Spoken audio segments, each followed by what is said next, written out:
As we've shared tonight, that we are celebrating the 20 years that God has been working through MDI.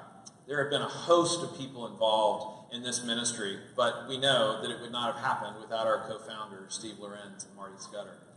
I have asked them to come tonight and just share a little bit of the story that God has written over the past 20 years and to share a little of that history and story with you. So, Marty and Steve. Thank you. Good evening. Marty and I are absolutely thrilled that you all have come to help us celebrate MDI's 20th anniversary. It all began in 1995 when I led a team to Belgrade, Dnestrovsky in Ukraine, which Marty and her daughter Sarah were a part of. The missionaries in Odessa had told me that they were interested in starting a church in this little town. So I suggested that I bring a team and we do an evangelistic conference and see what God does through it. As it happened, many people in that two-day conference came to Christ and a church was planted. Several years later, MDI went into the same town and created a Christian medical center, which was 3 stories tall and full of medical services. Both the medical center and the church are doing very well today. The next year, I found myself on a mission team, which had the whole Scudder family on it, going to Ghana to work on a ministry founded by Debbie French in the Ministry of Today's Choices. I was an advisor, Marty was chairman of the board, and during that trip, we found ourselves working together and decided that we would make a great ministry team. Our church was very involved in Ukraine, and with the mass destruction from two world wars and the Soviet occupation, almost all Christian values were killed among the people. Ukraine is one of the most corrupt nations in Europe. The government dictated what people should do and think through intimidation. After the fall of communism in 1991, there was extreme tension with business people who felt that it wasn't possible to work in an ethical way in their businesses. Everyone had 2 sets of books to cheat the government out of their outrageous taxes. All was corrupt, with no understanding that you could follow Christ and run your business with biblical principles. We were both business people with many years of experience, and we wanted to walk alongside business leaders and show them that it was possible not to follow that corrupt model, and we wanted to bring others alongside of us too. In 1998, we were enamored with the idea of starting a nationwide bakery in Ukraine using German military bread trucks. Strange, right? We flew to Germany along with Marvin Mission to negotiate that deal. It was there that we decided to formally start a ministry to help Christian men and women in the country of Ukraine. We would call it the Ukraine Development Project, or better known as UDP. Before we shook hands on that agreement, I told Marty I was tired of acting as an entrepreneur for companies and ministries. And with this ministry, I wanted to do just the hands-on work and not build an organization. She said that hit her sweet spot as well, so she agreed. While the bread company never came to fruition, the following companies did. A custom door and window company, a renovated high-end apartment in the downtown Kyiv, a high-end house, custom house, a homeopathic pharmaceutical company, a pig farm, and we leased farmland in different parts of Ukraine. We also took many businessmen and women from the U.S. to give workshops on how to start and develop businesses using Christian ethics. After it was all said and done, the following were the results of what we did with those companies. We donated over $80,000 to New Life Church in Kyiv. We doubled our investors' money. We supported most of MDI's operations for years. and we saved enough in our development fund to be able to hire our operations director and our new president. In the early 2000s, we realized that a transition was happening. More and more ministry leaders and pastors were coming to us, asking if at the end of the day, could we meet with them after we were finished with our business meetings, because they needed help with strategic planning or management issues. And then it was, they were burning out because they were working so hard. What could they do with that? And from there, it went to their marriages were falling apart, or their kids were walking away from the Lord. There was a deep cry for help. We felt at that time that God was calling us to change direction. And so we went to our board with a new vision, and they agreed. That vision was that we would seek out visionaries who we could come alongside and help them to strategically accomplish their visions in Ukraine. We wanted to encourage and spur them on and bring other people again with us for greater impact. And that was the time when we changed the name from UDP to MDI, or Missions Development International. One day at my Nashville church, a corporate lawyer named Jim Golden came up to me and said he felt like he was called to move to Ukraine and start working with young leaders there. Over the next few months, the Center for Leadership Development, with a 2-year curriculum, was founded. Over the next some years, MDI poured itself into this ministry, and by taking teaching teams, and Marty and I lectured there often. One day, Marty and I were teaching from the Stephen Covey's book, 7 Habits of Highly Effective People. She was teaching on how to lead with a win-win mindset. One of the students raised their hand and offered what they thought, as an example, what they thought the win-win situation looked like. They said, now if a policeman stops me and wants to give me a ticket and I bribe him and I don't get the ticket, then that's a win-win.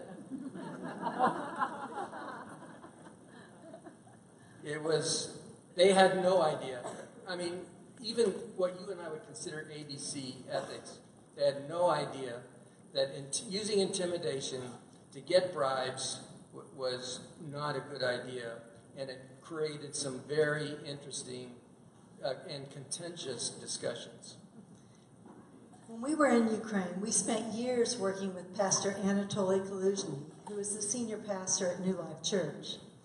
We helped that church think strategically about many of their ministries, including their Street Kids ministry, their ministry to invalid children, and to the Sabor Association, which is an association of 120 different churches around the country that Anatoly founded. We took teams and led pastors' conferences, and we preached around the country at all different Sabor churches. One of the things we discovered as we traveled the countryside was that women were often ignored in the church, and they were also a lot of times treated as second-class citizens. We talked to a lot of pastors about this, and to tell you the truth, they were a little clueless and asked MDI for our help. MDI developed a vision to take in teams of women from Nashville to serve and lead church women's conferences and retreats around the country. We modeled women's ministry, and we worked on developing the women leaders to run those ministries. We started out funding those conferences. And probably a lot of you remember knitting scarves, because we took about 700 scarves to give out to women at conferences all over the country. When we were doing this, we followed a basic discipleship principle. At the beginning, MDI led and directed the conferences. We provided all the speakers, the workshop leaders, all the materials.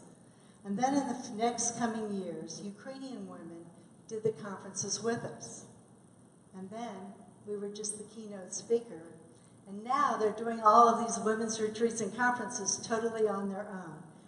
This is the transforming discipleship process. Women across Ukraine now know that they matter in the church, and the church culture is transformed. Another ministry with a huge vision was Regeneration.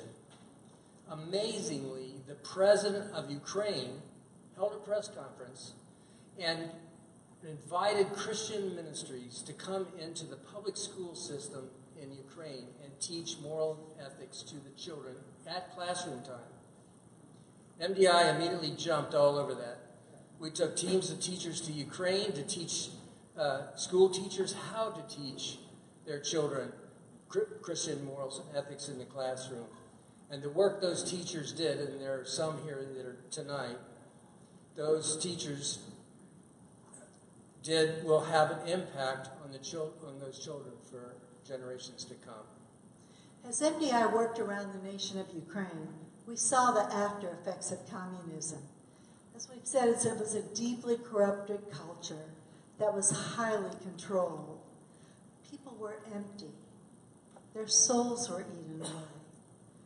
They had not been taught skills to make decisions, and they really felt like they had no value. Alcoholism was rampant. Women had multiple abortions and commonly used abortions as birth control. Families were disintegrating. Our hearts were breaking over this nation. And we became familiar with a brand new ministry just starting in Nashville, started by Scott Reel, called Journey to Freedom. It's a program about learning to change the things in your life that keep you from reaching your fullest potential. We knew that it would be powerful in Ukraine because people could learn what value they have as individuals and in the eyes of Jesus, and how to be vulnerable and not to look inward at their own hearts. And so the conversation and visioning began with Scott. Through God's orchestration and timing, and we prayed for 4 years until we met Tanya Krivchenko, who you just met. But she was the new head of Journey to Freedom Ukraine. We raised the funds to begin this ministry. We had the Journey to Freedom book translated and printed. And small groups started. And the Holy Spirit started to change lives. And this ministry continues to this day. Raduga Ministries is another big vision ministry that we have poured into over the years. They believe that 80% of the people who come to Christ do so before the age of 18. So they developed a nationwide Christian camp ministry. One of their frustrations was that the Ukraine government would not allow orphans to leave the orphanage to come to camp. So MDI helped them create orphan camps that were done right in the orphanages themselves.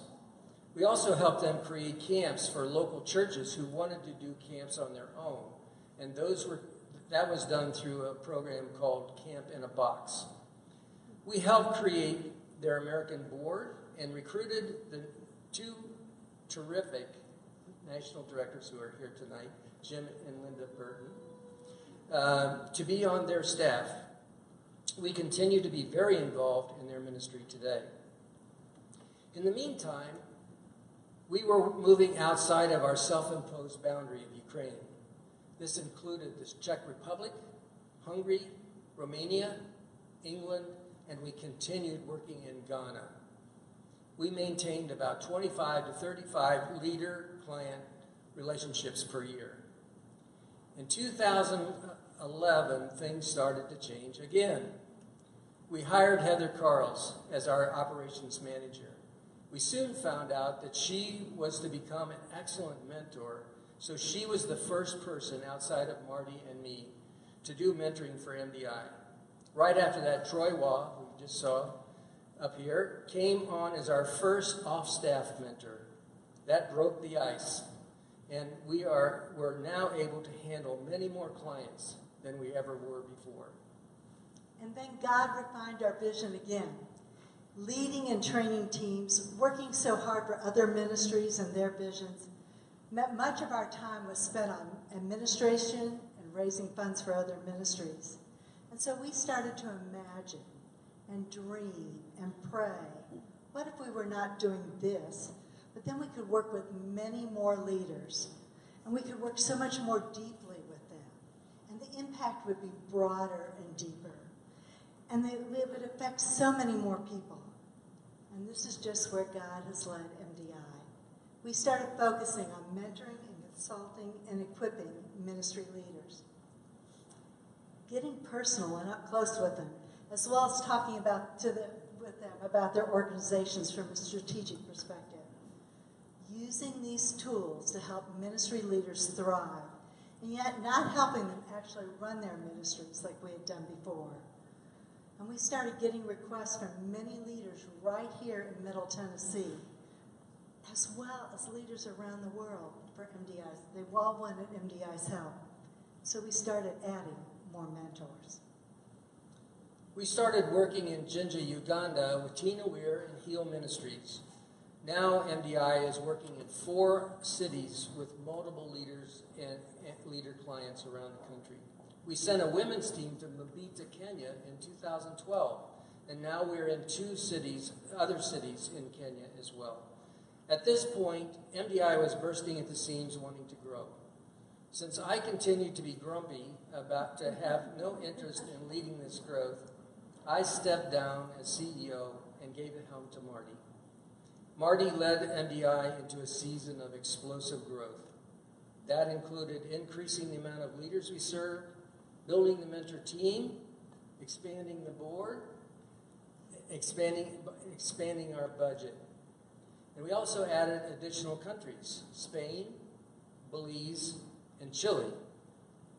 Currently, we serve in 9 countries, which makes our total country count of our 20 years of 16. We currently work with over 150 leaders, and we now have 20 mentor consultants on our staff to serve those over 150 leaders.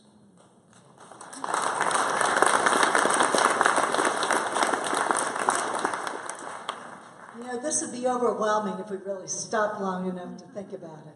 But many people ask us how we do this. And I want to give you an illustration that will kind of sum up how we do what we do.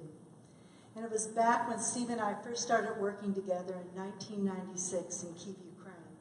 And it was in November, and we had a full day of meetings with Anatoly Kaluzhny. And he had laid out all these projects and all these partnerships possibilities for us to work with him. It was just a lot. And so we were headed out to the metro stop, and it was cold, and everything's gray in Ukraine in November, and the snow was dirty, and it was kind of icy sleeting, and everyone was hurrying along. And Steve looked over at me, and he said, "Well, what did you think about our meeting today?" And I looked at him, and I said, "You know, it was just overwhelming. There was so much work. How could we even start it? Where would we start?" And he said, "Stop." So I stopped in the middle of the sidewalk, and people were bustling along. And he said, "Can you take one step?" And I took one step. Then he said, "Can you take another step?" And I took another step. And that's all God has ever asked us to do, is take one step at a time. And we continue to take one step at a time. Last year, Chris Stowers took over the leadership of MDI as president. He is doing an incredible job. Heather Carls is a fantastic executive director. And Steve and I are now co-directors of mentoring and consulting. And what that means is we're now focusing on adding more depth to the training and preparation to our growing team of incredible mentors.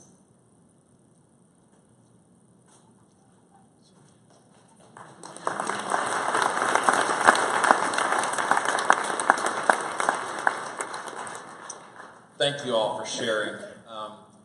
I just have a couple questions for you. I ask questions of others.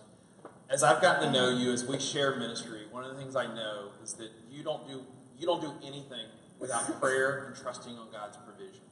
So I just asked just a question. Do you have an example of a time when you prayed and just completely trusted God to provide? I'll take that one. It was a cold and dreary day in this little town in Ukraine. And Marty and I and Anatoly Kaluzhny had been out on the road visiting preaching at Sabor churches, usually 2 a day. And this was our last morning, and we were anxious to get back for a meeting that night back in Kyiv. And Anatoly, we got into this van, and Anatoly asked Marty to pray for our journey, which she did. And we took off down this highway. The highway was asphalt, and it was very narrow, 2-lane highway with no burn, and the forest came right up to the asphalt. We were going about 45 minutes, and we heard this huge clunk in the back of the van. Obviously, something was wrong. So we stopped immediately, and what was amazing was that we'd had traffic, huge traffic all morning, and Anatoly had been complaining about it. And when we looked out, because he couldn't get out, the road was too narrow, we had to stop right in the middle of the highway. There was no traffic anywhere, so he could get out. He walked around the van, came back in, and said, I couldn't see anything wrong. So we proceed to go on down the highway, and about 3 or 4 minutes after we got to speed, the back end of the van crashed down on the highway. And the back left wheel started rolling down the highway and heading for the forest across the road and down the road. And Anatoly flung open the door, and he started running after this wheel. And he yelled at us, and he said, I'll get the wheel, you get the lug nuts. So we looked at each other knowing that probably we weren't going to find any lug nuts. We'd been traveling for a while. The clunk was way past down the road. So, but we're dutiful. We do what we're told. And we went behind the van to start our search. Right behind the van, 2 feet apart, about 1.5 feet apart, were 2 lug nuts. And so we go, wow, that's amazing. We have 2 lug nuts. How did they end up there? And so, meanwhile, Anatoly comes back with this wheel, and he said, did you get the lug nuts? And I said, yeah, we got the lug nuts. There are 2, and that's enough to get us to the next village so that we can buy some more. He said, we prayed.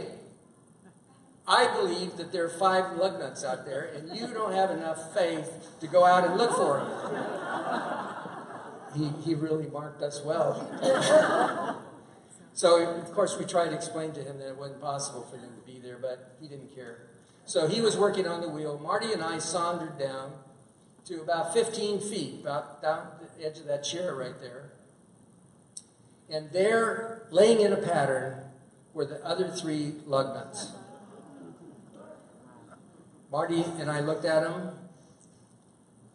and Marty looked up at me with tears in her eyes, and I knew she had gotten what I got, was that it's just not possible to have those lug nuts there, or I won't explain for we don't have the time, but you can think about that. So we picked up the lug nuts, and we were really stunned by that. Went back and expected Anatoly to be stunned. And Anatoly said, God answers prayer every day. What are you talking about? We need to put these lug nuts on this wheel, and we need to get going. We're late. So we got back in the car, and Marty nudged me a few minutes later, and the traffic, by the way, not one car passed us this whole time. And a few minutes later, Marty nudged me, and the traffic was like dense again, and Anatoly realized what had happened, and we started praying for pretty much the rest of the journey. And now, Marty and I and Anatoly in our offices have 5 lug nuts to remind us of God's faithfulness that day.